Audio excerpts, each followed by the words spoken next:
Hello everyone, welcome to another video. Today I will be reviewing Glass Sword by Victoria Aveyard. It is book 2 of the Red Queen series. This is the cover right here. See if I can get it without some glare in it. It's kind of hard. I like the cover.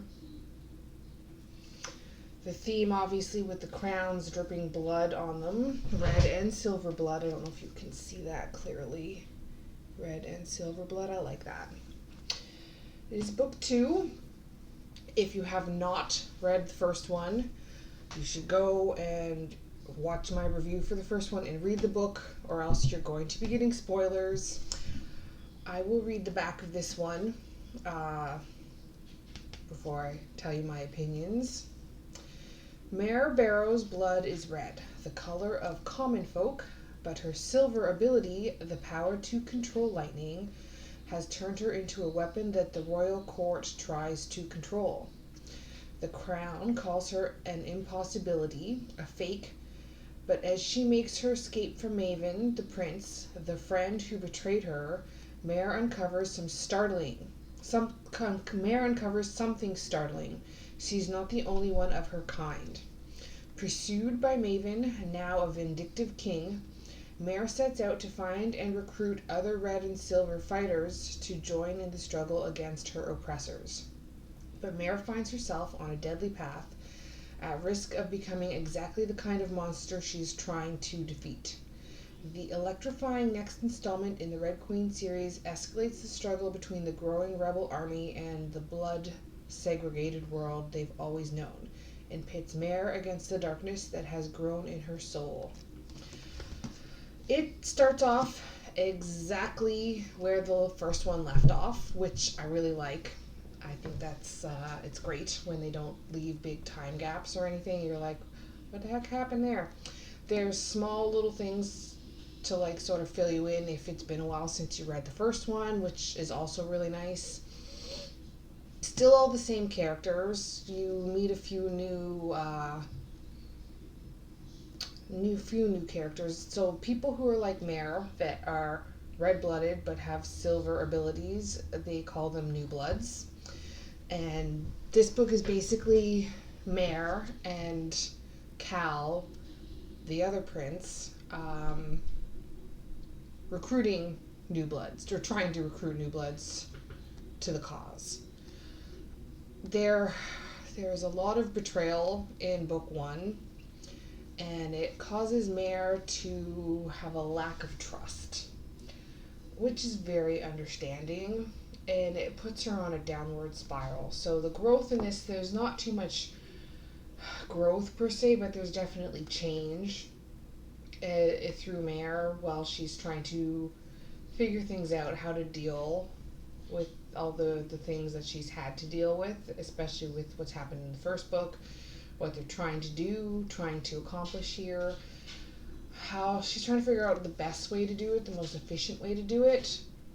It's not always as easy as you'd think. Like I said in the first one, the theme where there's rebels trying to overthrow an unfair kingdom. That's not the right word for it. I'll figure it out right. There's the right wording for that trope there.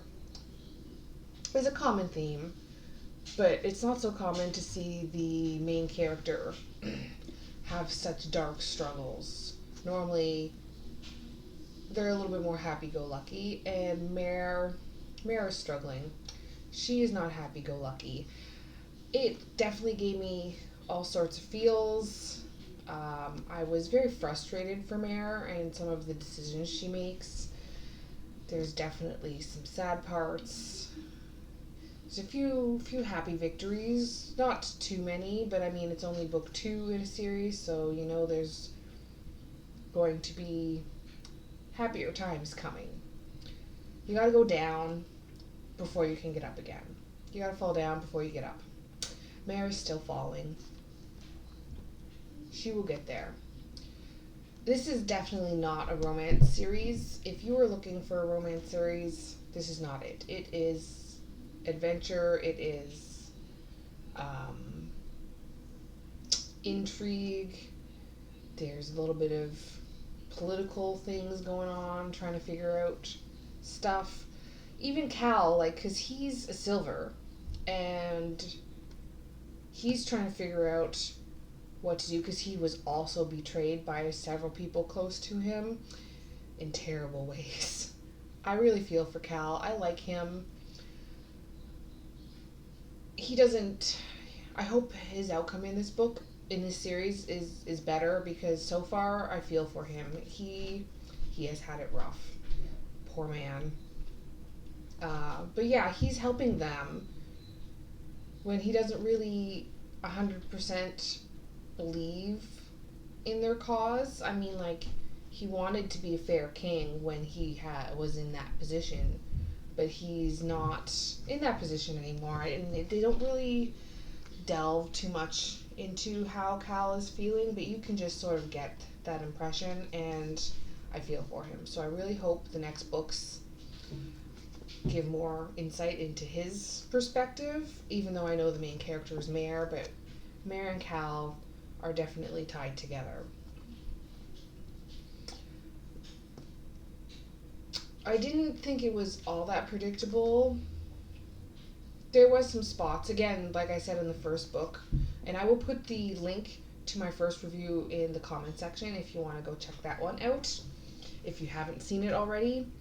But she gives little tiny hints to things that are going to happen, so like if you really tried, you could predict some of the events that happen in the books.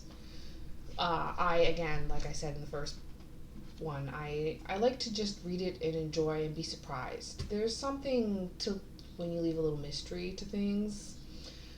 I like it that way. The plot was still paced good. It was an even pace through the whole thing, and I feel like they've done a good job where the first book set it up. In this book, like, there's more of a downhill before she can climb, so I'm hoping that the climbing starts in the next book up to the fourth book, where we get some sort of satisfying ending, because that would be nice. It still gives me the Hunger Games vibes. It is not the same idea. Well, I guess, the rebellion is the only kind of thing that's the same for it, but it still gives me Hunger Game vibes. The ending had a little bit of a twist to it, and of course it's a cliffhanger, because 2 more books, guys. But I can't wait to dig in and see what the next books come up with.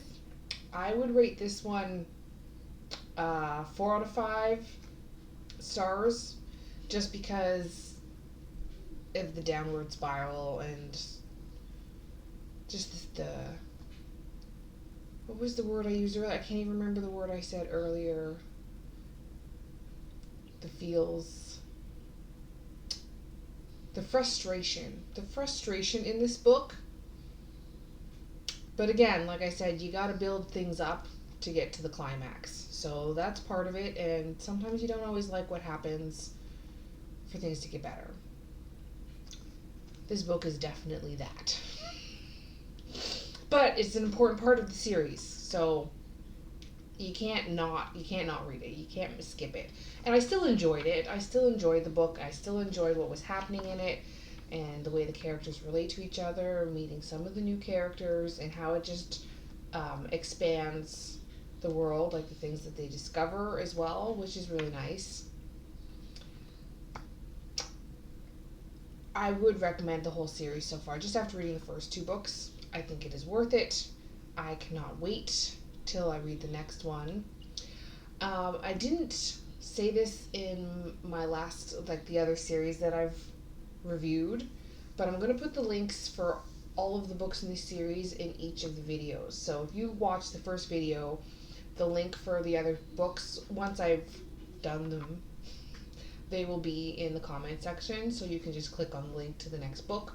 Or if you're at the 4th one and you're like, oh wait, I didn't look at the reviews for the first book, maybe I should go back, it'll be in the comment section, so you guys can do that.